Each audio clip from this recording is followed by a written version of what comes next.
Yo. We about to get messy immediately. We about to get messy immediately. We are about to get messy immediately, y'all. Hey, y'all, man, I apologize for not coming on this morning with my game picks. I'll be doing game picks, starting coming up here soon. I'll probably be doing some of my game picks. I'll get some videos rolling for y'all. Apologize for not coming out today. There's a lot of things going on right now, my personal, but they ain't stopping me from coming up in here and doing what I need to do right now up on this tube. But I'm late. I'm very late to this situation, right? The whole situation with Connor Stallions or whatever, right? Connor Stallions was the signal stealer from Michigan. I don't like to call him that. I like to call him uh assistant offensive coordinator or something because he's a defensive coordinator. As a matter of fact, I'm gonna call him exactly what he is right now. He's a defensive coordinator at a high school up in Michigan. I'm not even gonna call him signal stealer, so I take that back. My fault, Connor Stallions. But there's been an investigation into this, and I just now watched the Netflix series Signals Untold. Shout out to Netflix. Y'all go check that out. By the way, it's super dope.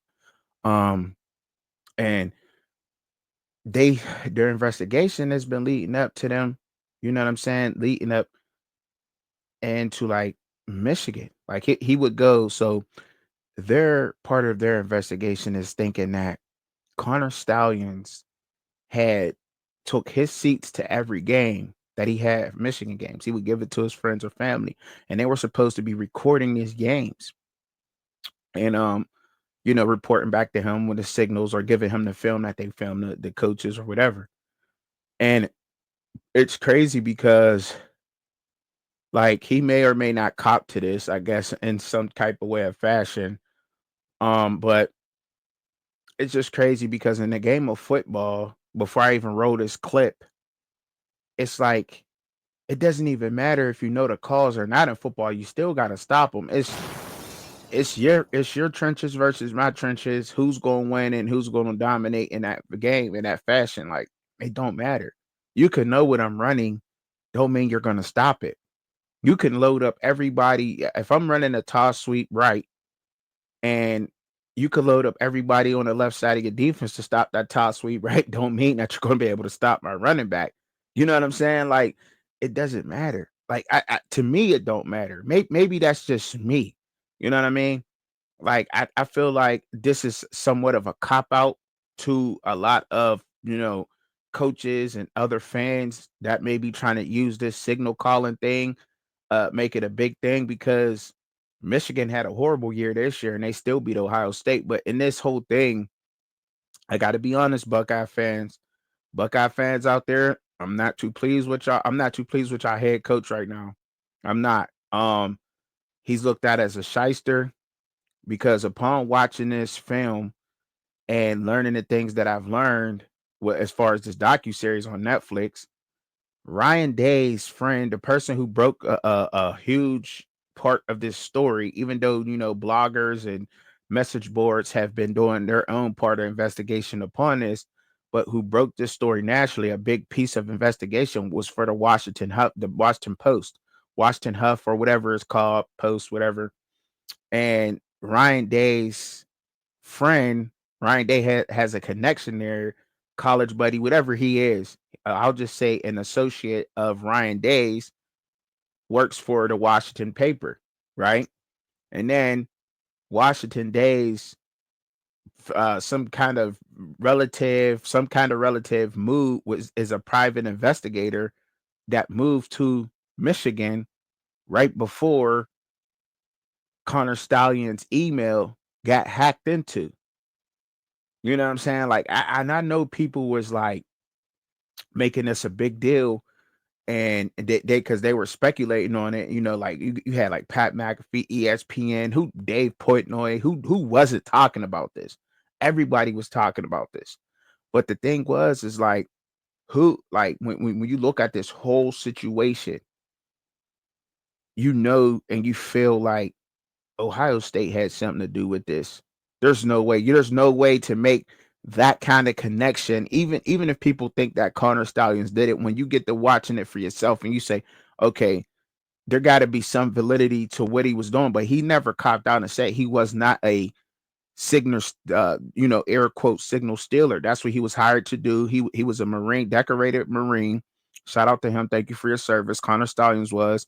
He went to the Navy Academy in football, became a signal caller there, a signal stealer there, and he brought it over to Michigan. He's a lifelong Michigan football fan, and he brought it over there. They were at the bottom of the totem pole. Michigan was. All them years Ohio State was kicking butt, but Ohio State already had people ahead of this game. They already had the computer guys, the analysts, this and that. Now he's a Marine. He took his Marine training, turned it into signal, calling, broke it down into a perfect science, and was able to relate that to the offensive coordinator, defensive coordinator, head coach of Michigan, or whatever, however that went. But everybody does it in college football. There's a whole underground thing about that. But for some reason, they came down hard on Michigan.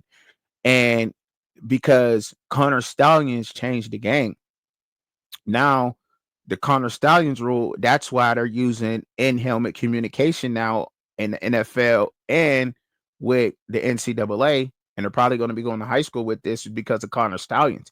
He changed the game forever.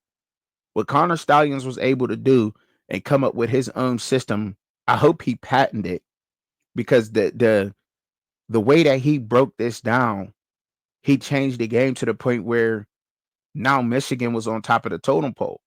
You know what I'm saying? Nobody was ever able to do what Connor Stallions was able to do with the signals and learn the signals. They never went as deep as that. They were just lazy with it. But when you make the connection to yourself, and y'all find out that Ohio State had everything to do with this. I honestly feel like Ryan Day did that, and for that reason, I'm like, dang, Ryan Day, like, I always went to bat for him, stood up for him, but now it's like, dang, like, you really, y'all been doing this for years. This has been going on for years, by the way, in the whole NCAA. But Ohio State was one of them teams that was on the top of the totem pole, right up there with Alabama, Nick, and everybody else. And now you got outdone, so you racked. You got, you know what I'm saying? Like, and there's just no way that you can make that kind of connection to a person back to a university and it's not be true. But this is what helped me even think more upon Ohio State having something to do with this. And I'm about to play this clip, and I think it's gonna shock a lot of y'all. I hope that y'all can hear it. If you can't, um, I don't know what to do, but I'll try to be as quiet as possible while I'm playing this clip though for y'all, so y'all can hear what's going on. It's crazy. I already have the signals. I already memorized the signals. I mean, what's so just say thanks, whatever, you know. So why were all these Michigan interns and his like buddy from the Navy, and why were they going to games and videotaping the opposing coaches just for their own personal interest to like get their rocks off? Yeah, I do not find it plausible that his sign analysis was based purely on game footage. Connor, did you attend the Central Michigan State game on September 1st of 23? I don't recall attending a specific game or no. You don't recall attending the Central Michigan State game on September 1st of 23? He answered the question. He said he didn't recall a specific game. Also, I needed to be done at 12. So in closing, let me just say this. We believe that Connor's personal private data was breached by somebody who did not have permission to do that. If that's true, it's certainly a violation of civil law, and it's maybe a bigger crime. And if it's true that that came from somebody associated or tied to the Ohio State University, and we think it was, that's where if I was going to try to do right, I might be focusing. Okay. Do you know whether someone took this without Connor's consent? We're not sharing anything more at this time from our investigation. I don't think that's information that we're able to share at this point. Okay. With that, we're going to end the interview. We appreciate Did you hear the stutter though from her? Now this is the dude right here That guy right there, he's the Washington Huff or the Huff Post or whatever the Washington paper is called. This is the guy right here who has the connection to Ryan Day. That's the guy right there. And then at the end, when he was asked a question and he said in closing, you know what I mean? Like somebody, the lawyer that helped Johnny Manziel with the NCAA, this guy just clearly came out and said, look, I can't stand the NCAA. They're corrupt, they're whatever he said. He said that, I think he said something like they're corrupt, they're hypocrites, and they're really not there for the player, whatever. They try to do anything they can to crack down on this. And I think Jim Harbaugh left because if he didn't leave, I think they would have came down harder on Michigan. If Harbaugh did not leave, they would have came down harder. But I don't really think that it had nothing to do with, him. They knew you could know plays, bro, but they was just so dominant on the field, and they still won, by the way, after they kicked Connor out. Watching this documentary will help y'all, and you'll see like how, I think he left in with three, or no, it was longer, more than 3 games left. I think he left after week 7. Week 7, this was found out. Sharon Moore had to finish off the season because finish off. Because Harbaugh got suspended with 5 games. So Sharon Moore had to go to the last 5 games of the season. So the whole they did everything they could to not Michigan and not get Michigan in there. I think that Ohio State knew this team was really going to put them in even in bigger, because or whatever. It's just crazy. Couldn't nobody really see this Michigan team, and it's crazy that these players or they would forever be tied to what some people refer to as a cheating scandal. You know what I mean? It's crazy, and it clear. I don't think it's cheating. You can't it's just it's so much, because, and I know, at certain levels football become different. You know what I'm saying? If you got one hell of a high school athlete, you can try to stop him all you want to and try to bottle him up. But if he's just one hell of an athlete, there's nothing you can do to stop him, right? There's nothing you could do to stop certain players in high school, right? And then I believe this the same thing in college football. But when you got a team of individuals who come together for one common goal and you just can't stop them, there's nothing you can do.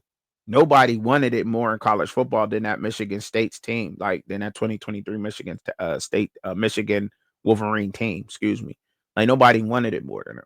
And I think that was clearly showed with them still being able to win after, how that question came, whatever that happened. But y'all notice when that question came up, when his lawyer, the lawyer that had helped Johnny Manziel, also helped Connor Stallions. Connor Stallions was the gentleman in the middle that they're questioning.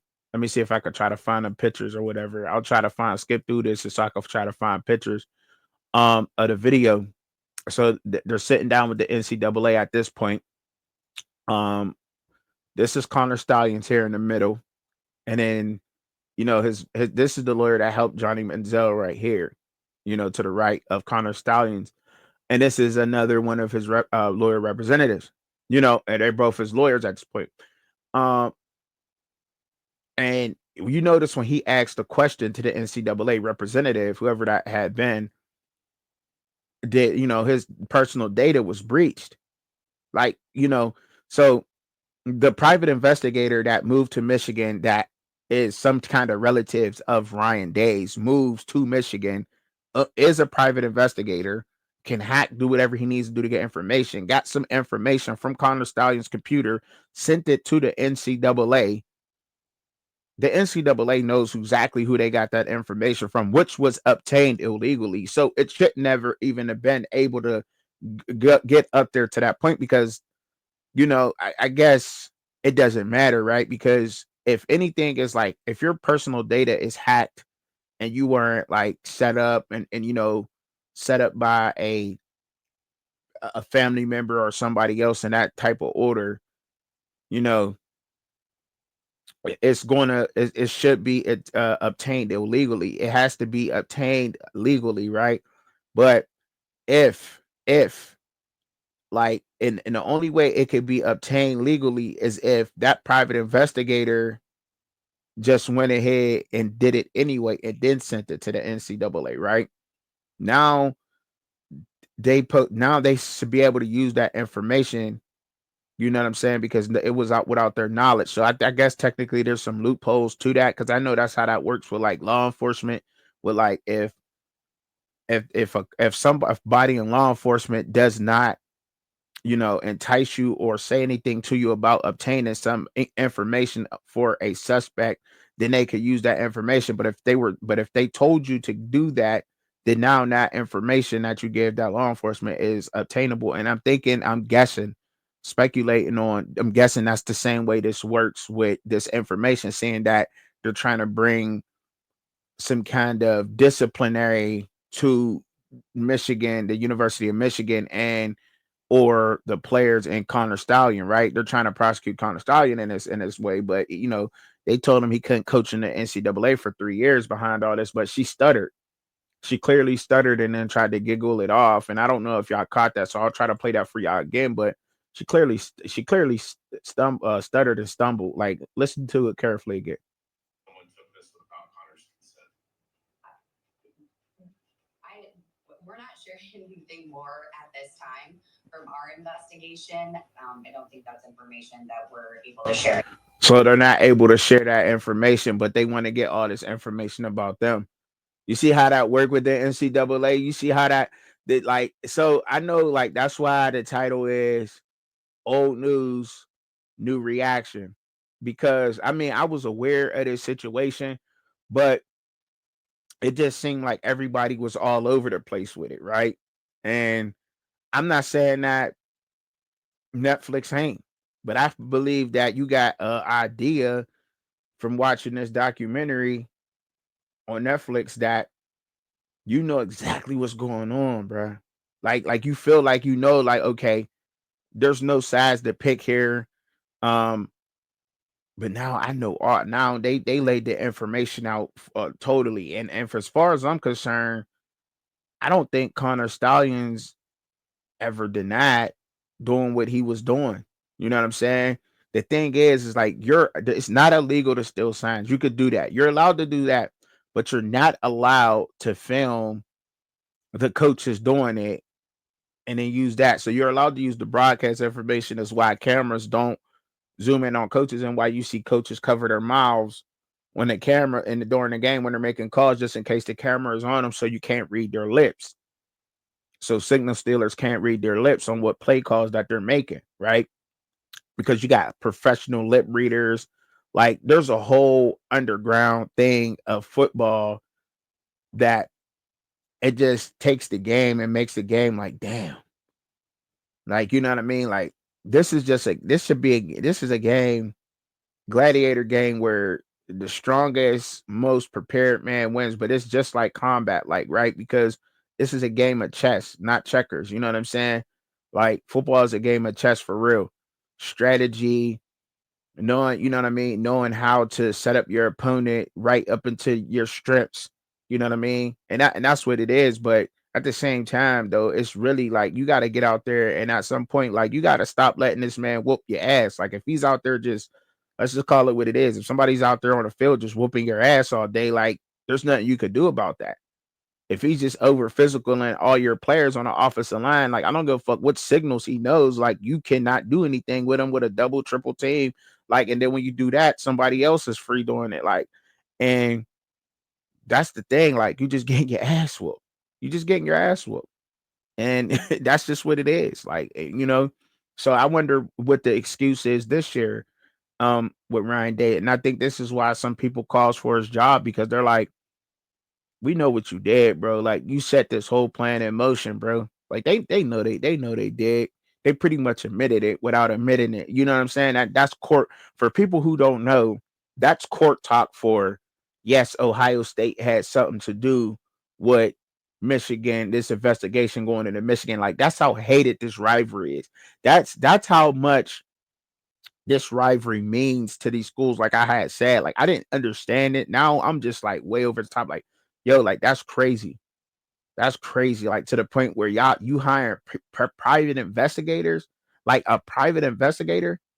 Like that's crazy, bro. Like it's like at that point though, these coaches, and then it goes to show, like, and I think I want to say this, what I'm saying, and closing out on this whole thing, like this goes to show how much pressure these coaches are put under to show progress with their teams or to win a national championship. How much pressure, to the point where the game cannot even be fun to you anymore. It's not even about the kids no more. I don't want to say kids, the young men no more. It's not even about the young men no more at that point. It's not. It's not. It's about winning a national championship. And this is the pressure that craze fans, over the top fans, and boards put upon these coaches to win. You got to build a culture. Like y'all have to remember, it's hard to win in football, but if you got a team of players that play their heart out for each other, that's a team I would put on a field with anybody. You can have a field full of 4 and 5 star athletes all day. You could give me the 2 and 3 star undesirables all day, every day. But if I could have those 2 and 3 stars playing their hearts out, full speed, and playing for each other all day, every day, no give up, I would rather have that team than the 4 and 5 stars that you just patched together any day, because they're going to play as a team. They're going to play their hearts out, and it's going to show. And I largely, and look, man, it's just, and I could sprinkle in a couple of 4 or 5 star players who have that right attitude, but just were put in shady situations. Cool, I'll take. I'm not saying that I wouldn't take them, but you got to vet those guys, man, because that's how I feel Ohio State's team is. It's like that's literally a whole bunch of guys that's 4 and 5 stars that just got patched together. I mean, a lot of teams are like that, but I don't know if it's a personal thing to them or not. I don't know if they want it as bad as somebody else. And I hate to say it, because there's some talent there at Ohio State, but that coach, man, the coach, like it's just sad to know how much pressure and to see that, like, he's not enjoying his job at all. Ryan Day's not enjoying his job. He can't be. He can't be enjoying his job. To go that deep, to go that far, to go that far. If he went that far to get a private investigator, have people in the newspaper writing upon this story or anything, or trying to push this narrative, that's crazy. That's crazy. It is. That takes this to new heights, new levels. But there's a whole underground network of this stuff. This stuff exists. Lip readers, signal stealers. There's a whole underground of that. A whole network of people, hackers, so forth and so on, that will shut your channel down if you're not if you're too harsh on a team. Like, it's crazy sick out here, man. It just is, man. It's weird, but y'all, it's just the truth. And this ain't no conspiracy theory in football. This is just old news and a new reaction. Because I think, and I know, and I want y'all to go check out this Netflix series, because this is a new this is new information that, to me, this is new information to me. Like, I didn't dig this deep on the story, but now it's broken down perfectly. So watch it. If I got Netflix, go and watch it right now, man. It's crazy. Untold signal stealer caller, or sits to signal stealer, and you'll understand what I'm talking about a little bit more. It'll put it all in the context for you. Like, wow, this, and that's why you got some people who walked away from the game.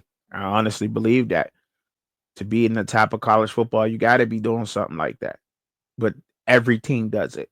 Every team in the NCAA does it. And I think there was coaches who came out and said that. I think Coach Prime even said it the best. You could know what I'm doing, but you still got to stop it. Like everybody knew Colorado was because Shador Sanders was going through, but you still got to stop it. You just couldn't. Just couldn't. Just couldn't stop him. Like, it is what it is, man. But y'all, man, that's all I got for y'all today, man. I'll be back with some other ones, man.